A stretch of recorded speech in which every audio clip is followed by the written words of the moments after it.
آگے ارشاد فرمایا وَهُوَ حَبْلُ اللَّهِ الْمَتِينُ، یہ قرآن کریم اللہ کی ایک مضبوط ترین رسی ہے، اسے کوئی توڑ نہیں سکتا ہے، جو اس رسی کو پکڑ لے گا وہ کہیں بھٹک نہیں سکتا ہے، دنیا کی کوئی طاقت اس کا کچھ نہیں بگاڑ سکتی ہے، یہ اللہ کی اتنی مضبوط رسی ہے۔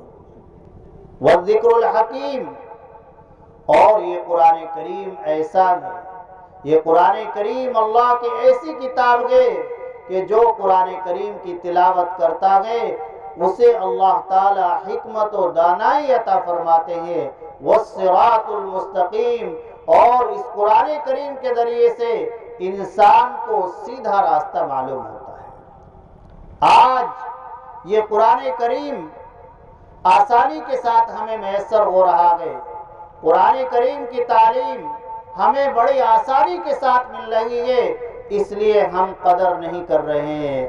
آپ اس قرآن کریم کی قدر ان لوگوں سے معلوم کیجئے جو قرآن کریم کو دیکھنے کے لیے ترستے ہیں۔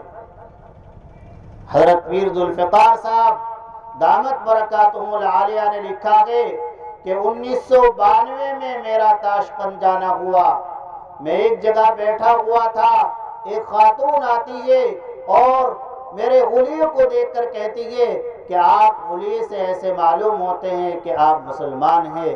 میں نے کہا ہاں الحمدللہ میں مسلمان ہوں۔ اس خاتون نے کہا کہ آپ کے پاس قرآن کریم بھی ہے؟ میں نے کہا ہاں قرآن کریم ہے میرے پاس۔ اس خاتون نے کہا آپ مجھے قرآن کریم دکھا سکتے ہیں؟ میں نے کہا یہ دیکھیے۔ اس نے میرے ہاتھوں سے قرآن کریم کو لیا اور اس کو دیکھ کر زار و قطار رونے لگی، اس قرآن کریم کو چومتی ہے، اپنے سر پر رکھتی ہے، اپنی پیشانی پر رکھتی ہے، اپنی آنکھوں پر رکھتی ہے۔ میں نے اس خاتون سے وجہ معلوم کی کہ تم ایسا کیوں کر رہی ہو، لاؤ میرا قرآن کریم واپس کرو۔ اس خاتون نے کہا کہ میری عمر 39 سال ہے، میں بھی الحمدللہ مسلمان ہوں، لیکن آج 39 سال کے بعد قرآن کریم دیکھنا مجھے نصیب ہو رہا ہے۔ اب اندازہ لگائیے، ان لوگوں سے قرآن کریم کی قدر معلوم کیجیے۔ اللہ کی یہ کتاب ہمارے پاس آسانی کے ساتھ ہے، ہم قرآن کریم کی تعلیم حاصل کرنا چاہیں آسانی کے ساتھ مل سکتی ہے۔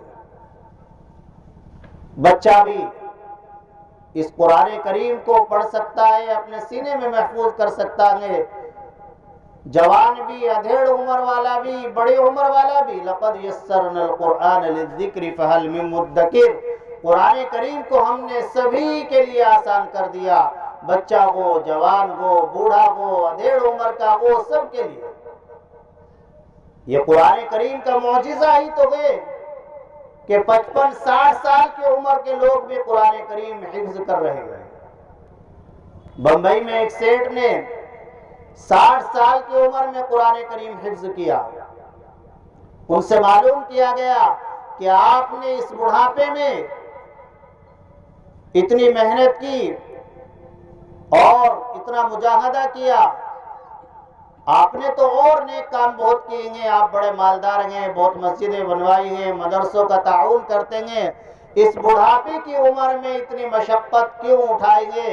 انہوں نے جو جواب دیا وہ سنیے، کہنے لگے کہ جو کچھ مجھے نصیب ہوا گئے، ملا گئے، یہ سب میرے ماں باپ کی بدولت گئے، اور میں نے حدیث پاک کے اندر سنا گئے کہ حافظ قرآن کے والدین کو قیامت کے دن تاج پہنایا جائے گا، تو مجھے ہمیشہ خیال رہتا تھا کہ میرے والدین کو سب کچھ مل جائے گا، لیکن تاج تو جب ہی ملے گا جب میں ان کا بیٹا حافظ ہوگا۔ اس لیے میں نے اللہ کا قرآن، اللہ کا کلام اپنے سینے میں محفوظ کر لیا۔ تو یہ قرآن کریم اللہ کی ایسی نعمت ہے، جنات نے سنا تو ایمان لائے بغیر نہیں رہ سکے۔ انا سمعنا قرآنا عجبا یہدی الی الرشد فآمنا بہ ولن نشرک بربنا احدا، فوراً ایمان لے آئے۔ اللہ کے رسول صلی اللہ علیہ وسلم نے فرمایا من قال به صدقا، جو قرآن کریم کے مطابق بات کرے گا اس کی بات کو سچا کہا جائے گا، اس کی تصدیق کی جائے گی۔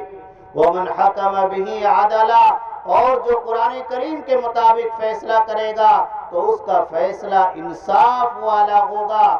حدیث پاک کا خلاصہ یہ ہے کہ قرآن کریم تمام خوبیوں کا مجموعہ ہے۔ آپ ایک تو یہ ارادہ کریں کہ انشاءاللہ کل سے یہ قرآن کریم کی تلاوت زیادہ سے زیادہ کریں گے، اپنے گھر میں بھی تاکید کریں گے، اپنے بچوں اور بچیوں سے بھی کہیں گے کہ سب سے پہلے آپ قرآن کریم کی گھر میں تلاوت کریں، اس کے بعد کام میں مشغول ہو۔